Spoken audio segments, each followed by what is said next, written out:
Welcome to food learners channel.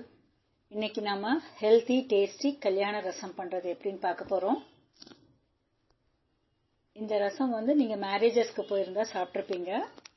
And one more thing, இந்த ரசத்துடைய speciality என்னன்னா, இது Kumbakonam style ரசம். இந்த ரசத்துல கோகனட்டை கிரேட் பண்ணி போட்டிருப்பாங்க. நம்ம ரசத்துல நார்மலி கோகனட் போட்டு பார்த்துருக்க மாட்டோம், பட் இந்த ரசத்துல அது ஸ்பெஷல். ஸோ இந்த ரசம் எப்படி பண்ணலான்றதை நம்ம பார்க்கலாம். இப்போ இந்த ரசத்துக்கு தேவையான இன்க்ரீடியன்ட்ஸ் பார்க்கலாம். ஒரு 2 ஸ்பூன்ஸ் ஆஃப் தனியா சீட்ஸு, ஒரு ஸ்பூன் சீடையும் செப்பரேட்டாக வச்சுருங்க. 1 ஸ்பூன் கீ, 2 பிஞ்சு பெருங்காயத்தூள் அசஃபோட்டிடா பவுடர், அதே மாதிரி 1 ஸ்பூன் ஆஃப் கடலைப்பருப்பு, 1 ஸ்பூன் துவரம்பருப்பு, ஒரு 1/2 டீஸ்பூன் வெந்தயம், ஒரு 2 ரெட் சில்லிஸ். இது செப்பரேட்டா வச்சுக்கோங்க. Apart from that one big spoon of மிளகு, அதே மாதிரி 1 ஸ்பூன் ஜீரகம், ஒரு ஃபுல் டொமேட்டோ ஒன்று, அண்ட் கொஞ்சம் ராக் சால்ட்டு, கடுகு 1 ஸ்பூன் ஆஃப் கடுகு, அண்ட் அதே மாதிரி 2 ரெட் சில்லி, ஒரு கிரீன் சில்லி, ஒரு full cup of grated coconut, அதாவது ஒரு ஸ்மால் கப்ல நான் துருவின தேங்காய் வச்சிருக்கேன். அதே மாதிரி ஒரு 1/2 கப்பு துவரம்பருப்பு வச்சிருக்கேன். அதே மாதிரி கொஞ்சம் ஃப்ரையிங்க்கு ஆயில், அண்ட் நார்மல் கொத்தமல்லி இருக்கு இல்லைங்களா, ஃப்ரெஷ் கொத்தமல்லி, அது கொஞ்சம் நம்ம ஹேண்ட்ஃபுல் ஆஃப் கொத்தமல்லியும், கொஞ்சம் கறிவேப்பிலை எடுத்துக்கோங்க. அண்ட் 5 to 6 பூண்டு பல் எடுத்துக்கோங்க. அப்புறமா ஒரு சின்ன ஸ்பூன் ஆஃப் டர்மரிக் பவுடர். இவ்வளோதாங்க இதனுடைய இது. இப்போ நம்ம மெயினாக எப்படி பண்ணலான்றது பார்க்கலாம்.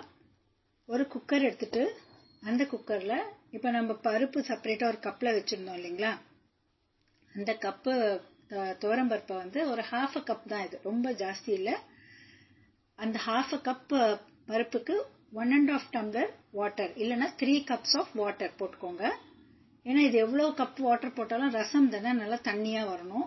இந்த பருப்பும் நல்லா ஸ்மாஷ் ஆகணும். அதில் 1 ஸ்பூன் ஆஃப் டர்மரிக் பவுடரும் ஆயிலும் போட்டு குக்கரை க்ளோஸ் பண்ணி வச்சிடலாம்.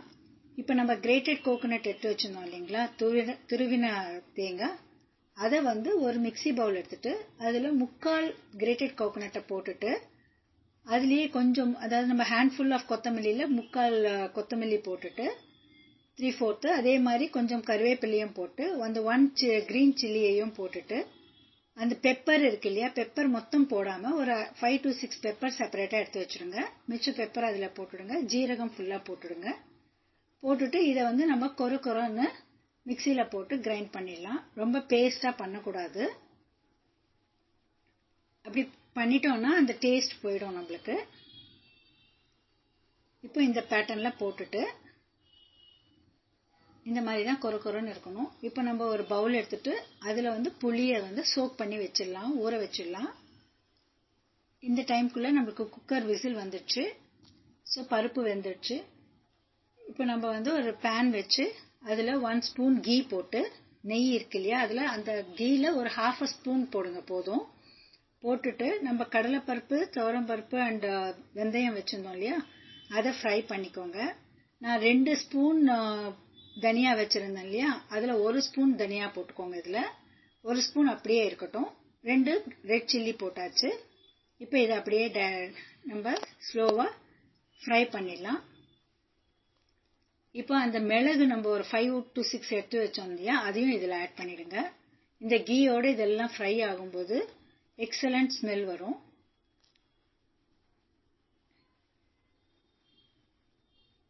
இப்போ ஸ்மெல் நல்லா வந்துட்டு இருக்கு. அந்த மிளகு போட்டுட்டு ஸ்டவ் ஆஃப் பண்ணிடுங்க.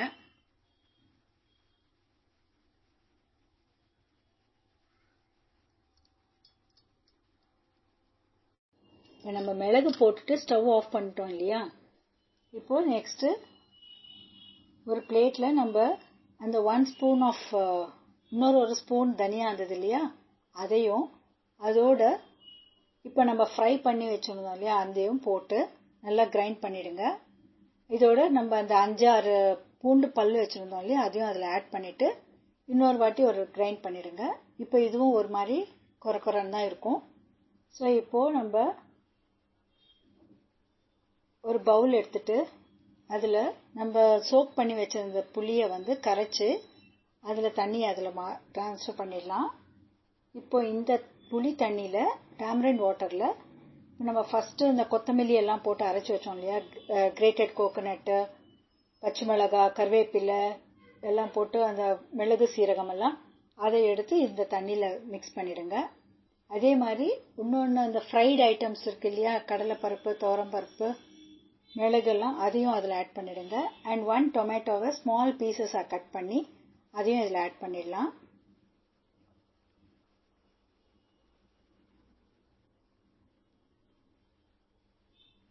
இந்த பவுடர் பண்ணி இந்த இப்போ பூண்டெல்லாம் போட்டு அரைச்சோம் இல்லைங்களா, அதையும் போட்டு நம்ம இப்போ அதில் மிக்ஸ் பண்ணிடலாம்.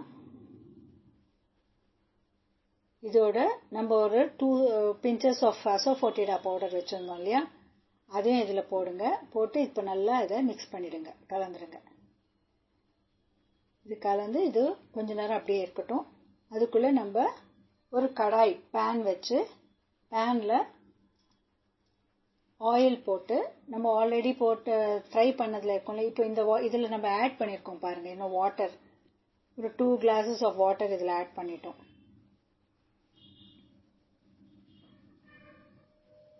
இப்போ பேன் வச்சாச்சு. பேன் ஆல்ரெடி நம்ம ஃப்ரை பண்ணி எடுத்தோம் இல்லையா, அந்த கீ தான் இருக்குது. ஸோ அதில் நம்ம கொஞ்சம் ஒரு 2 spoons to 3 spoons cooking oil போட்டுக்கோங்க. எந்த ஆயில் நீங்கள் குக்கிங்க்கு யூஸ் பண்ணுறீங்களோ அந்த ஆயில் போட்டு அந்த ஆயில் நல்லா சூடானவுடனே நம்ம மஸ்டர்டு நல்லா ஆயில் சூடானவுடனே தான் போடணும். அப்போ நல்லா பட்டப்பட்டான ஸ்ப்ளிட் ஆகணும் அது. இதோட கருவேப்பிலையும் 2 ரெட் சில்லி செப்பரேட்டாக எடுத்து வச்சுருந்தீங்களே அதையும் போட்டுடுங்க. இப்போ அந்த மிக்ஸ் பண்ணி வச்சுருந்த அந்த வாட்டரை இதில் ஆட் பண்ணிடுங்க. கொஞ்சம் வாட்டர் போட்டு அதில் ஆட் பண்ணிடலாம். இந்த வாட்டரில் என்னென்ன இருக்குன்னா, அதுக்குள்ளே நம்ம அந்த குக்கரில் இருக்கிற பருப்பை வந்து நம்ம எடுத்து ஸ்மாஷ் பண்ணி ஒரு செப்பரேட் பவுலில் வச்சுட்டோம். இப்போ இந்த ரசம் ரெடி ஆகிட்டுருக்கு இல்லையா, இப்போ இதில் என்னென்ன ஐட்டம்ஸ் இருக்குது பாருங்கள். புளி வாட்டர், டேமரிண்ட் வாட்டரு, கொத்தமல்லி, கருவேப்பிலை, ரெட் சில்லி, கிரீன் சில்லி, அதே மாதிரி கடலைப்பருப்பு, துவரம்பருப்பு எல்லாமே ஃப்ரை பண்ணது, மிளகு சீரகம் எல்லாமே. இப்போ நல்லா அது பாயில் ஆயிடுச்சு. இந்த மாதிரி ஒரு கொதி வரும்போது நம்ம அந்த இது கிரைண்ட் பண்ணி வச்சுருந்தோம் இல்லையா, பருப்பு வேக வச்சு வச்சுருந்தோம் பருப்பு, அந்த பருப்பை இதில் ஆட் பண்ணிடலாம். ஸ்மாஷ் பண்ணி நல்லா வாட்டரியாக இருக்கணும் பருப்பு. எஸ், இந்த மாதிரி இருக்கணும். இப்போ கலரே பாருங்கள், சூப்பர் கலராக இருக்குது. ஸ்மெல்லு தூளாக இருக்குது. இப்போ இதில் கொஞ்சம் சால்ட் ஆட் பண்ணிவிட்டு கிரேட்டட் கோகோனட் கொஞ்சோண்டு எடுத்து வச்சோம் இல்லையா, நம்ம 3/4 தானே அதில் யூஸ் பண்ணோம். ஸோ பேலன்ஸ் இருக்கிற கிரேட்டட் கோகோனட்டையும் அந்த பேலன்ஸ் இருக்கிற கொத்தமல்லியையும் இதில் போட்டுட்டு ஒரே வாட்டி கலக்கிட்டு அப்படியே விட்டுடுங்க. சும்மா கலக்கிட்டே இருக்கக்கூடாது. இப்போது இது கொதிச்சிடுச்சுன்னு எப்படி தெரியும்னா, ஃபுல்லாக ஒயிட்டாக ஒரு லேயர் ஃபார்ம் ஆகும். அந்த டைமில் ஆஃப் பண்ணிடணும். அது ஜாஸ்தி டைம் பண்ணக்கூடாது. இப்போ பேலன்ஸ் கீயையும் இதில் கலந்துட்டோம் நம்ம. அவ்வளோதான். இதுக்கு மேலே நீங்கள் கீ கலக்கணும் தேவையில்லை. ஸ்மெல் செம்மையாக இருக்குது. இப்போ இது நல்லா கொதிக்கட்டும். இது கொதிக்கும்போது அந்த மேலே ஒரு அவுட்டர் லேயர் ஒயிட்டாக வரும். அது ஒயிட்டாக வரும்போது நம்ம ஆஃப் பண்ணிடுவோம். இந்த பேட்டர்னில் வந்துடுச்சு. இதுக்கு மேலே நம்ம அதை கொதிக்க விடக்கூடாது, ஆஃப் பண்ணிடணும். இல்லைன்னா அதனுடைய டேஸ்ட் போயிடும். இப்போ ஆஃப் பண்ணிவிட்டு இப்போ நீங்கள் கலக்குங்க. இப்போ கரண்டி வச்சு கலக்குங்க. இப்போ ஆஃப் பண்ணிட்டோம் ஸ்டவ்வை. இப்போ நம்ம கலந்துட்டு சர்விங் பவுலில் நம்ம ட்ரான்ஸ்ஃபர் பண்ணிடலாம். கல்யாண ரசம் ரெடி. கம கம கமன்னு இருக்குது. இந்த ரசத்தை நீங்களும் வீட்டில் ட்ரை பண்ணி உங்கள் வீட்லேயும் இந்த கம கம ஸ்மெல் வரட்டும். கல்யாண வீடு மாதிரி இருக்கும். நான் இதை வந்து ஒயிட் ரைஸோட பொட்டேட்டோ ஃப்ரையை வச்சுருக்கேன். இந்த ரசத்தை நீங்களும் ட்ரை பண்ணிவிட்டு டேஸ்ட் எப்படி இருக்குன்னு உங்களுடைய கமெண்ட்ஸை ஷேர் பண்ணுங்கள். என்னுடைய சேனல் சப்ஸ்கிரைப் பண்ணலைன்னா சப்ஸ்கிரைப் பண்ணுங்கள். தேங்க்யூ. நன்றி. வணக்கம்.